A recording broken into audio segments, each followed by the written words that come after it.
Welcome to Truthful Crime Stories, where we explore some of the most shocking real-life criminal cases. Today we're looking into a disturbing event that shook Sarasota, Florida, in January 2015. It's the tragic story of a young man whose life was violently taken, all because of obsession, jealousy, and a desperate attempt to cling to youth. Connor Smith was a 21-year-old college student living in Sarasota, Florida, a city famous for its wealthy older women, seasonal visitors, and the hidden world of young workers catering to their needs. He had a deep passion for cooking and aspired to be a top chef one day. His friends often teased him for being a foodie, as he loved trying out new recipes and experimenting in the kitchen. Connor was enrolled at Sarasota State College of Florida, where he was pursuing a degree in culinary arts.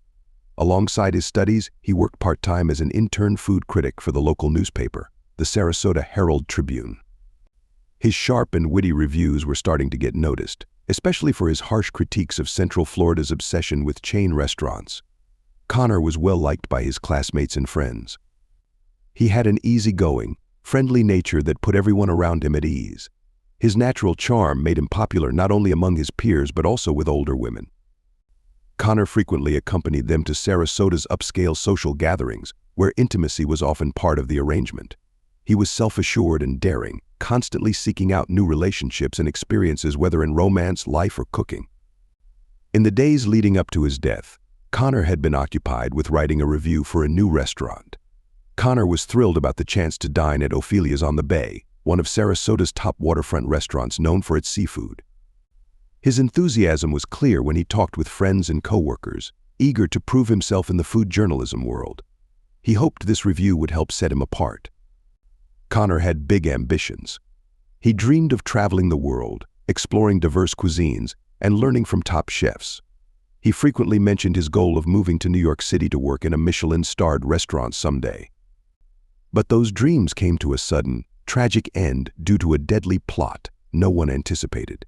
On the morning of January 15, 2015, Sarasota was slowly coming to life under a bright, clear sky. At around 8 a.m., Connor Smith's roommate, Jordan Kim, sensed something wasn't right. Connor hadn't left for his early morning shift at the Sarasota Herald-Tribune, which was unusual. He was always up before dawn, ready to tackle the day. Concerned, Jordan knocked on Connor's bedroom door, but there was no answer. Worried, Jordan decided to open the door. What he saw would stay with him forever. Connor was lying still on his bed, his complexion pale, with no signs of life. The room, typically filled with the aroma of Connor's latest culinary creations, was now eerily silent and reeked of urine and feces. There were no signs of a struggle, no broken furniture or scattered belongings. It was as if Connor had simply gone to sleep and never awakened. Jordan's initial reaction was shock. He stood frozen in the doorway, unable to grasp the scene before him.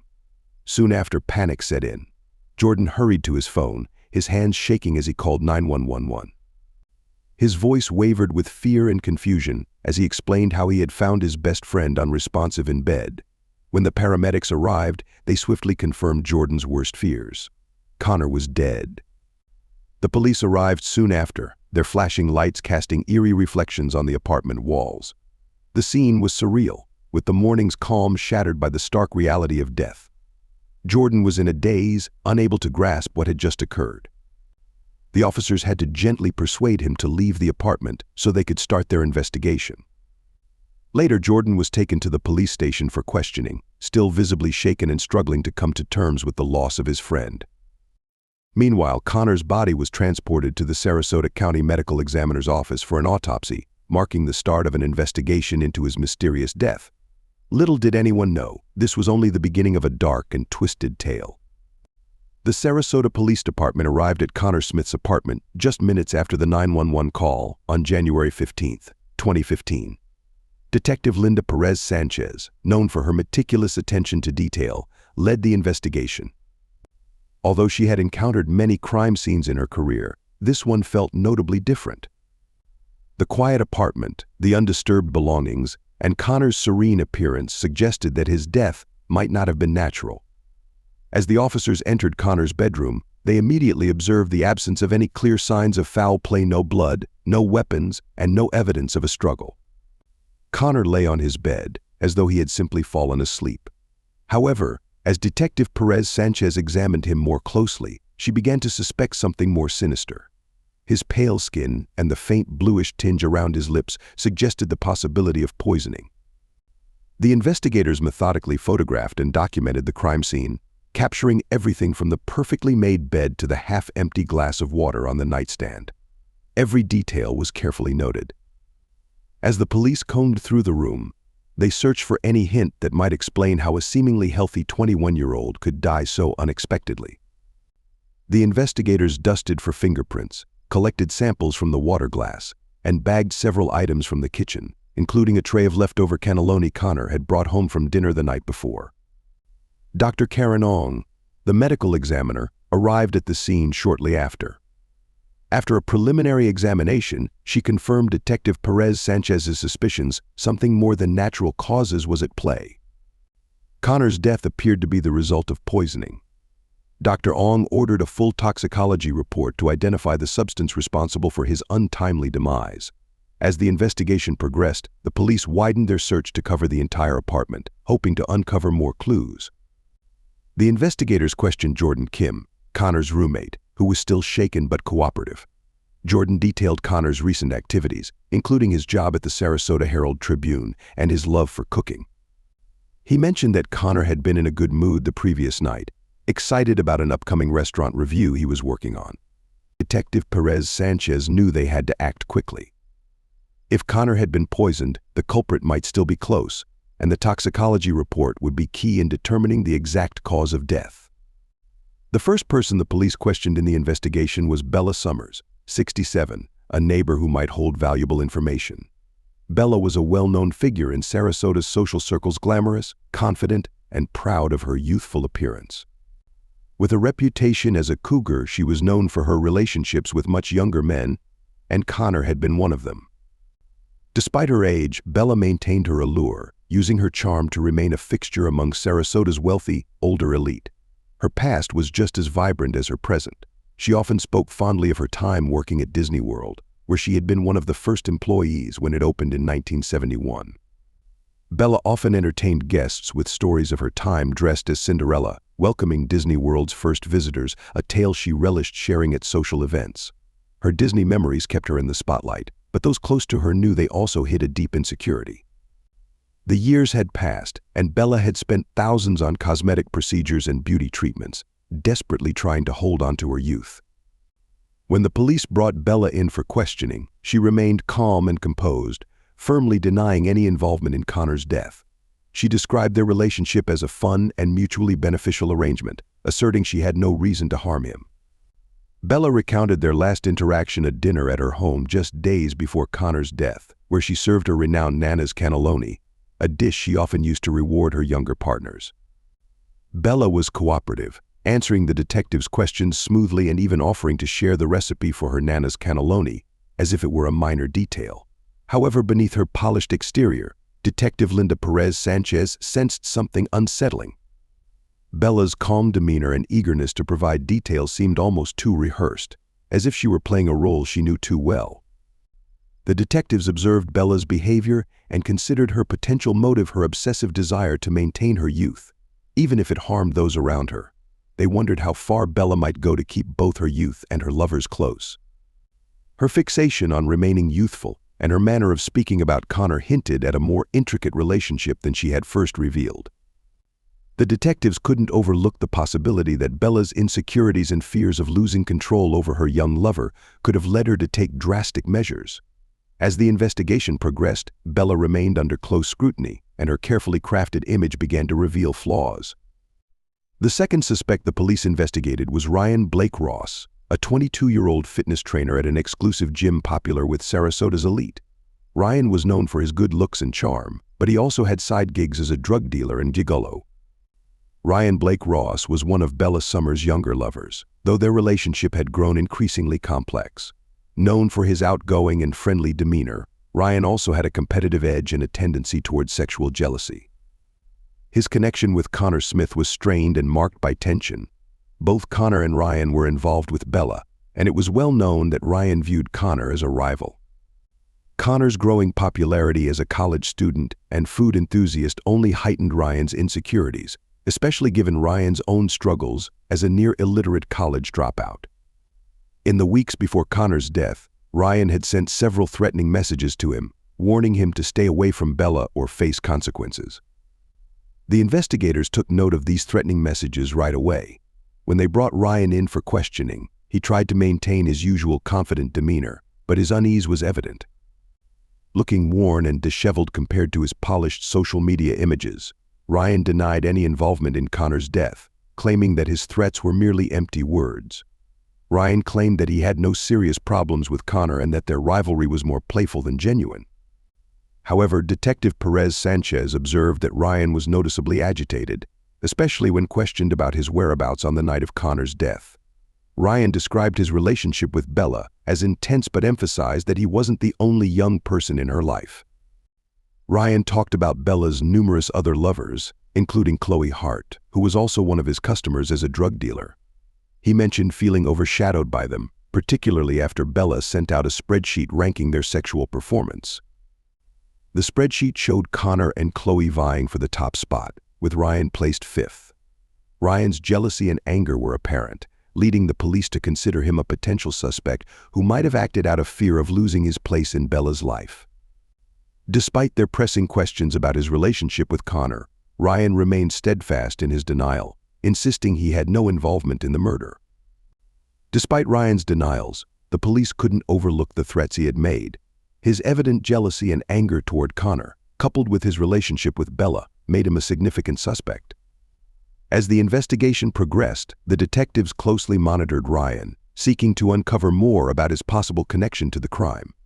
The third suspect in the investigation was Chloe Hart, a 19-year-old with a complicated and troubled past. Chloe had relocated to Sarasota from Michigan to escape a life of drug addiction and quickly became involved in the city's growing adult film industry, performing under the stage name Cara Bratwurst Lover. Despite her youth, Chloe was known for her seductive charm and her skill in manipulating situations to her benefit. Chloe had become one of Bella Summer's many young lovers, seeing the older woman as a way to gain financial stability and escape from her drug habit and adult entertainment work. Their relationship was largely transactional. Bella provided Chloe with gifts and financial support, while Chloe offered sexual favors in return. Chloe was dissatisfied with merely being one of Bella's many lovers. She was determined to become Bella's sole partner and secure the top spot in Bella's weekly spreadsheet. This drive to stand out made her intensely competitive with Bella's other lovers, including Connor Smith and Ryan Blake Ross. When the police brought Chloe in for questioning, she seemed calm and cooperative, though her responses were carefully considered. Chloe asserted that her sexual relationship with Bella was solely for financial survival and that she had no motive to harm Connor. She acknowledged being aware of the tension between Ryan and Connor but denied any involvement in their rivalry. Chloe portrayed herself as a victim of her circumstances, striving to escape her past and create a better life in Sarasota. However, Detective Perez Sanchez remained skeptical of her story. He observed that Chloe's responses were frequently vague, particularly regarding her interactions with Connor and Ryan in the days leading up to Connor's death. Chloe quickly deflected questions about her feelings toward Bella, instead highlighting the hardships she had faced before moving to Sarasota. Her background in drug use and the adult film industry made her a complex figure in the investigation. The detectives were also aware of Chloe's recent diagnosis of HIV-AIDS, which she attributed to her drug use. Chloe quickly deflected questions about her feelings toward Bella, instead highlighting the hardships she had faced before moving to Sarasota. Her background in drug use and the adult film industry made her a complex figure in the investigation. The detectives were also aware of Chloe's recent diagnosis of HIV-AIDS, which she attributed to her drug use. The detectives pressed on with their investigation into Chloe's past and her relationship with Bella, seeking to determine her potential involvement in the murder. On January 28, 2015, the case took a dramatic turn when new evidence emerged, poised to change everything. It was a cool, crisp morning in Sarasota, with the sun beginning to rise over the Gulf of Mexico. Detective Perez Sanchez and her team were searching Bella Summer's luxurious home, hoping to find evidence linking her or the other suspects to Connor Smith's death. What they uncovered was far more unsettling than they had anticipated. In Bella's bedroom, tucked away in a locked drawer, they discovered a stack of medical records and personal journals. The records revealed that Bella had been living with HIV-AIDS for several years. Even more shocking were the entries in her journals, where she detailed how she had been intentionally exposing her young lovers to the virus by engaging in unprotected sex with them.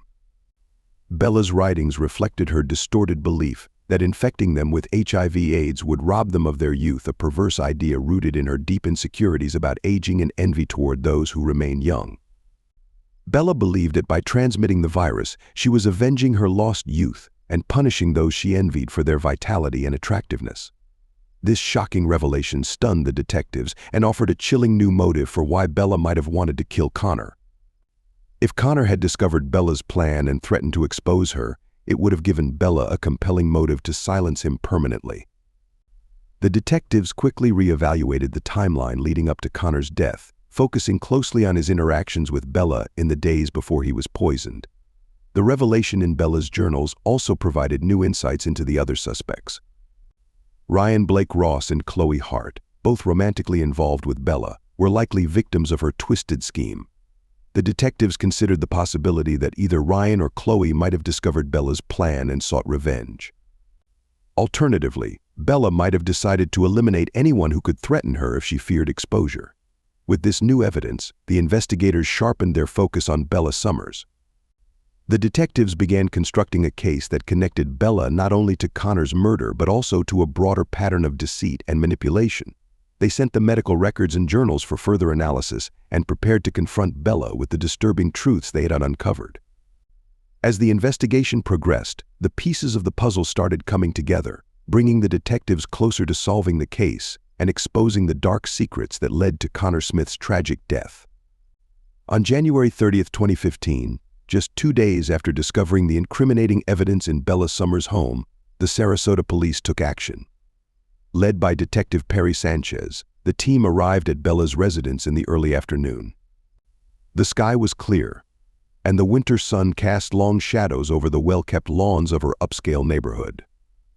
Bella was at home, getting ready for one of her renowned dinner parties, when the detectives arrived. Dressed in an elegant robe with her hair perfectly styled, Bella answered the door with her usual confident smile. However, her smile quickly vanished when Detective Perry Sanchez informed her that she was under arrest for the murder of Connor Smith. Bella's reaction was a mix of shock and defiance. She demanded to know what evidence they had against her, continuing to proclaim her innocence even as she was handcuffed and escorted away. As she was led to the police car, Bella began loudly reciting the slogan from the soap opera Days of Our Lives, "Like sands through the hourglass, so are the days of our lives," seemingly as a desperate attempt to feign insanity. The arrest of Bella Summers sent shockwaves through Sarasota's social circles. Renowned for her glamorous lifestyle and youthful companions, many found it hard to believe that Bella could be involved in such a shocking and heinous crime. However, as the details of the case came to light, it became evident that the charming facade Bella had carefully crafted concealed a much darker reality. Detective Perez Sanchez and her team had assembled a compelling case against Bella. The medical records and journals discovered in her home revealed her disturbing plan to infect her young lovers with HIV-AIDS. Additionally, they found a series of text messages between Bella and Connor, where he had confronted her about her actions. The text messages clearly showed that Connor had threatened to expose Bella, which likely prompted her to take extreme measures to keep her secret safe.